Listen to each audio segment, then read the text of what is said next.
Today I am going to take the seminar topic Interim Reporting. In order to make economic decision, users require the latest financial information of an entity. They cannot wait a full year for the annual report. Therefore, companies generally publish interim financial report usually at the end of 6 months. അതായത് ഒരു company അല്ലെങ്കിൽ firm financial position അറിയാൻ വേണ്ടി financial statement prepare ചെയ്യും. ഈ financial statement നമ്മൾ prepare ചെയ്യുന്നത് സാധാരണ ഒരു എൻഡിൻ്റെ അവസാനത്തിലായിരിക്കും. പക്ഷേ അതിന് മുമ്പായിട്ട് ഫിനാൻഷ്യൽ സ്റ്റേറ്റ്മെൻറ്റ് അറിയാൻ വേണ്ടിയിട്ടാണ് ഇൻ്ററിം റിപ്പോർട്ടുകൾ നമ്മൾ പ്രിപ്പയർ ചെയ്യുന്നത്. Interim financial report improve the ability of investors, creditors, and others to understand the entity's capacity to generate earning and cash flows and its financial condition and liquidity. 6 months ആയാൽ അതുവരെയുള്ള data ഉപയോഗിച്ച് നമ്മൾ ഇത്തരത്തിലുള്ള interim റിപ്പോർട്ടുകൾ ചെയ്യുന്നു. Ability of investors, creditors, cash flows, financial condition and liquidity ഒക്കെ improve ചെയ്യാൻ ഇതിലൂടെ സാധിക്കുന്നു. അടുത്തത് objective. The objective of this standard is to prescribe the minimum content of an interim financial report and the recognition and measurement principle for an interim financial report. അതായത് interim financial report എന്ന് പറയുമ്പോൾ അതിൽ full data ഉണ്ടായിരിക്കില്ല. Middle വെച്ചിട്ടാണ് ഇത് നമ്മൾ prepare ചെയ്യുന്നത്. അപ്പോൾ നമ്മൾ മിഡിൽ വെച്ച് ഇത് പ്രിപ്പയർ ചെയ്യുമ്പോൾ ഇതിൻ്റെ മെഷർമെൻറ്റ് എങ്ങനെയാണ്, ഒരു ഫേമിൻ്റെ കണ്ടീഷൻ എങ്ങനെയൊക്കെയാണ് എന്നൊക്കെ ഇത്തരത്തിലുള്ള ഇൻ്ററിം റിപ്പോർട്ടിലൂടെ കാണാൻ സാധിക്കും എന്നതാണ് ഇതിൻ്റെ ഒബ്ജക്റ്റീവ്. Next, scope. ഇത്തരത്തിലുള്ള ഫിനാൻഷ്യൽ റിപ്പോർട്ടുകൾ നമുക്ക് പ്രസിദ്ധീകരിക്കാൻ ഇക്വിറ്റി സെക്യൂരിറ്റികൾ പരസ്യമായി ട്രേഡ് ചെയ്യപ്പെടുന്ന സ്ഥാപനങ്ങൾ ഇത്തരത്തിലുള്ള റെഗുലേറ്റീവുകൾ ആവശ്യപ്പെടും. Like SEBI. In accordance with Indian accounting standards പ്രകാരം ഇൻ്ററിം ഫിനാൻഷ്യൽ റിപ്പോർട്ട് പ്രസിദ്ധീകരിക്കാനും ഇത് തിരഞ്ഞെടുക്കപ്പെട്ടവർക്ക് ഒരു സ്ഥാപനം ആവശ്യമാണെങ്കിൽ IAS 34 അപ്ലിക്കബിൾ ആണ്. ഇതാണ് ഇതിൽ സ്കോപ്പായിട്ട് പറയുന്നത്. ഡെഫിനേഷൻ. 2 തരത്തിലുള്ള ഡെഫിനേഷനുകളുണ്ട്. ഇൻ്ററിം ഫിനാൻഷ്യൽ റിപ്പോർട്ടും interim പീരിയഡും. Interim financial report means financial report containing either a complete set of financial statement or a set of condensed financial statement for an interim period. Interim പീരിയഡിൽ തയ്യാറാക്കുന്ന, അതായത് ഒരു കമ്പനിയുടെ 6 month വരെ prepare ചെയ്യുന്ന condensed financial statement or complete set of financial സ്റ്റേറ്റ്മെൻറ്റും അടങ്ങിയിട്ടുള്ള financial റിപ്പോർട്ടിങ്ങിനെയാണ് ഇൻ്ററിം ഫിനാൻഷ്യൽ റിപ്പോർട്ട് എന്ന് പറയുന്നത്. Interim period. Interim period is a financial reporting period shorter than a full financial year. ഒരു ഫുൾ ഫിനാൻഷ്യൽ ഇയർ അവിടെ വരുന്നില്ല, അതിനേക്കാട്ടും ഷോർട്ടർ ആയിട്ടുള്ള ഫിനാൻഷ്യൽ റിപ്പോർട്ടിംഗ് പീരിയഡിനെയാണ് ഇൻ്ററിം പീരിയഡ് എന്ന് പറയുന്നത്. Minimum components in interim financial report. ഇതിൽ എന്താണെന്ന് വെച്ചാൽ ഇൻ്ററിം ഫിനാൻഷ്യൽ റിപ്പോർട്ടുകൾ പ്രിപ്പയർ ചെയ്യുമ്പോൾ അതിൽ മിനിമം കോമ്പോണൻറ്റ്സ് ഇൻക്ലൂഡ് ചെയ്തിരിക്കണം. അതായത് ഇന്ത്യൻ ആസ് 34 ഓർ IAS 34 പ്രകാരം നമ്മളിതിൽ മിനിമം കോമ്പോണൻറ്റ്സ് പ്രൊവൈഡ് ചെയ്തിരിക്കണം. ഇൻ്ററിം ഫിനാൻഷ്യൽ റിപ്പോർട്ടിൽ ഇൻക്ലൂഡ് ചെയ്യേണ്ട കോമ്പോണൻറ്റ്സ് ആണ് a condensed balance sheet, a condensed statement of profit and loss, a condensed statement of changes in equity, a condensed statement of cash flow and selected explanatory notes. Minimum ഇത്തരം components interim financial report ചെയ്യുമ്പോൾ അതിൽ include ചെയ്തിരിക്കണം.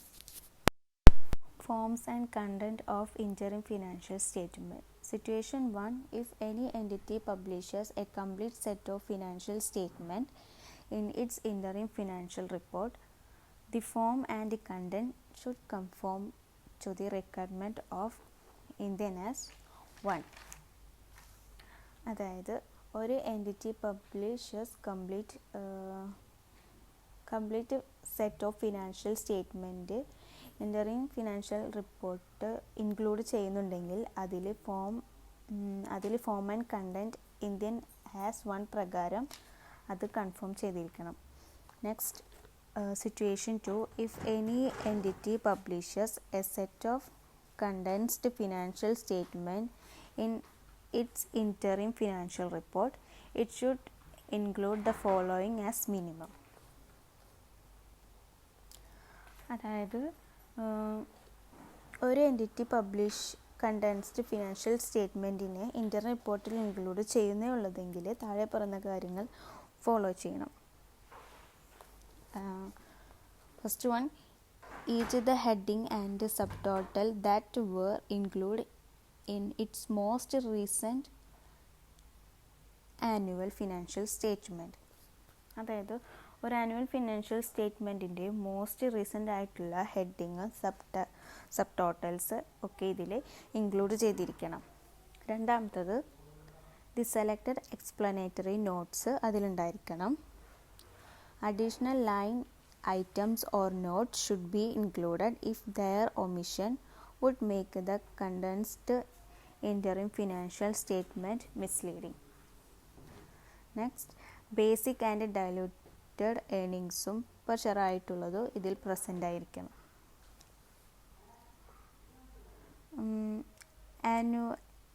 Most recent ആയിട്ടുള്ള annual financial സ്റ്റേറ്റ്മെൻറ്റിൽ minor changes ഉണ്ടെങ്കിൽ ഇൻ്റർം റിപ്പോർട്ടിൽ അത് include ചെയ്യണമെന്നില്ല. എന്നാൽ മിനിമം ഇൻഫോർമേഷനുകളൊക്കെ നമ്മൾ അതിൽ ഉൾപ്പെടുത്തണം. അതേതൊക്കെയാണെന്ന് ഇനി പറയുന്നത്. A statement that same policies and methods of computation are followed in the interim statement as compared with the most recent annual financial statement or if those policies or methods have been changed, a description of the nature and effect the change. അതായത് സ്റ്റേറ്റ്മെൻറ്റിലുള്ള same പോളിസീസോ methods of കോമ്പണൻസും ആയിരിക്കണം ഇൻ്റർം report ചെയ്യുമ്പോഴും follow ചെയ്യേണ്ടത്. Policies and മെത്തേഡ്സിൽ changes ഉണ്ടെങ്കിൽ അതിൽ ചെറിയൊരു description of nature and എഫക്റ്റിൽ കൊടുത്തിരിക്കും. Explanatory comments about the seasonality or cyclicality or interim operation. Interim operationൻ്റെ സീസണാലിറ്റിയും സൈക്ലാലിറ്റിയും അതിൽ കൊടുത്തിരിക്കണം. The nature and amount of items affecting asset, liability, equity, net income or cash flow that are unusual due to their nature, size or incidence. Next, dividend paid separately for ordinary share and other share, segment revenue and segment result for operating segmentകളും അതിൽ ഉൾപ്പെടുത്തണം. Material event subsequent to the end to the interim period that have not been reflected in the financial statement for the interim period. The effect of changes in the composition of undertaking during the interim period include അതിലെ business combinations, പിന്നെ subsidiaries and long term investors restrictions and discounting ഓപ്പറേറ്റീവുകളൊക്കെ include ചെയ്യാം. പിന്നെ contingent ലയബിലിറ്റിയിൽ വരുന്ന ചേഞ്ചസും contingent അസറ്റിൽ വരുന്ന ചേഞ്ചസുകളും അതിൽ include ചെയ്യണം. ഇതൊക്കെയാണ് forms and content of interim financial സ്റ്റേറ്റ്മെൻറ്റിൽ ഉൾപ്പെടുന്നത്. അടുത്തത് ഇൻ്ററിം റിപ്പോർട്ടിംഗ് പീരീഡ്. അതിൽ നമ്മൾ ഫോളോ ചെയ്യേണ്ടതെന്ന് വെച്ചാൽ കമ്പാരിസൺ ആണ് അതിലുള്ളത്. First one, balance sheet as of the end of the current interim period and comparative balance sheet as the end of the immediately preceding financial year. അതായത് current interim പീരീഡിൻ്റെ balance ഷീറ്റും അതിൻ്റെ തൊട്ടുമുമ്പത്തെ ഇയറിൻ്റെ ബാലൻസ് ഷീറ്റും തമ്മിലുള്ള comparison. Next, income statement for the current interim period and cumulative for the current financial year to date with comparative income statement for the comparable interim period of the immediately preceding financial year. അതായത് current interim പീരീഡിലെ income സ്റ്റേറ്റ്മെൻറ്റും അതുപോലെ അതിൻ്റെ തൊട്ട് മുമ്പത്തുള്ള previous ഇയറിൻ്റെ income സ്റ്റേറ്റ്മെൻറ്റും തമ്മിലുള്ള comparison. അടുത്തത് changes in equity. അത് current ഇയറിലെയും previous ഇയറിൽ വരുന്ന ചേഞ്ച് ഇൻ ഇക്വിറ്റിയും തമ്മിലുള്ള കമ്പാരിസൺ. അതുപോലെ തന്നെയാണ് ക്യാഷ് ഫ്ലോ സ്റ്റേറ്റ്മെൻറ്റ്. അത് കറൻറ്റ് ഇയറിലെയും കറൻറ്റ് ഫിനാൻഷ്യൽ ഇയർ ടു ഡേറ്റും പ്രീവിയസ് ഇയറിലെ ക്യാഷ് ഫ്ലോ സ്റ്റേറ്റ്മെൻറ്റും തമ്മിലുള്ള കമ്പാരിസൺ. ഇത്രയൊക്കെയാണ് ഇൻറ്ററിം റിപ്പോർട്ടിംഗ് പീരിയഡ്സിൽ വരുന്നത്. അടുത്തത് മെറ്റീരിയാലിറ്റി.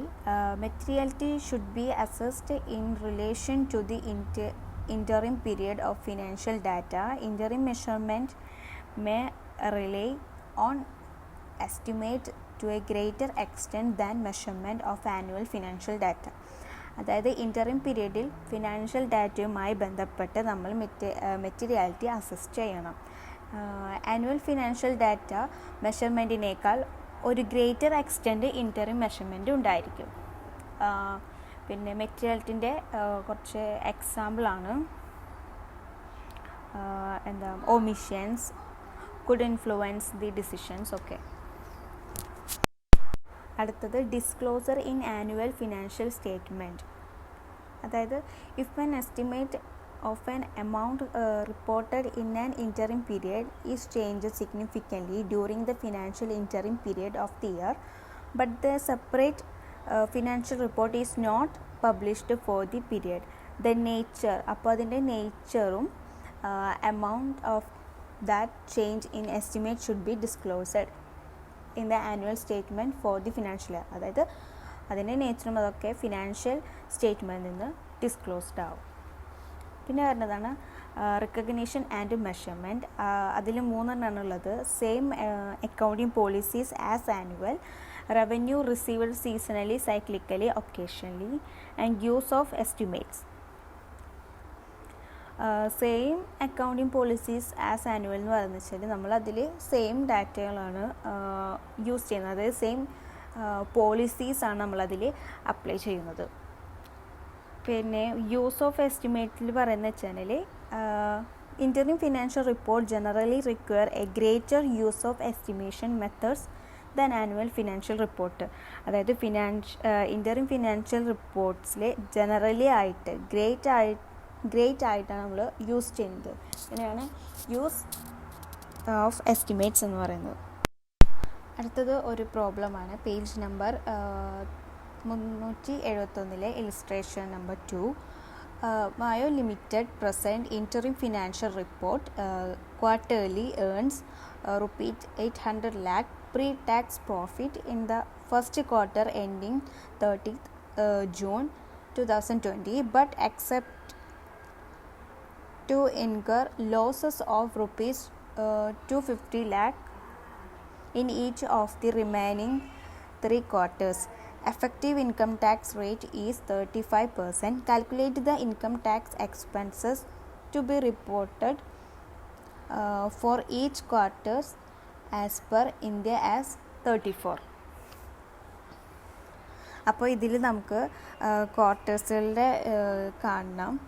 അതും ഫസ്റ്റ് ക്വാർട്ടറിൻ്റെ piece. Now I am conclude my topic. Thank you.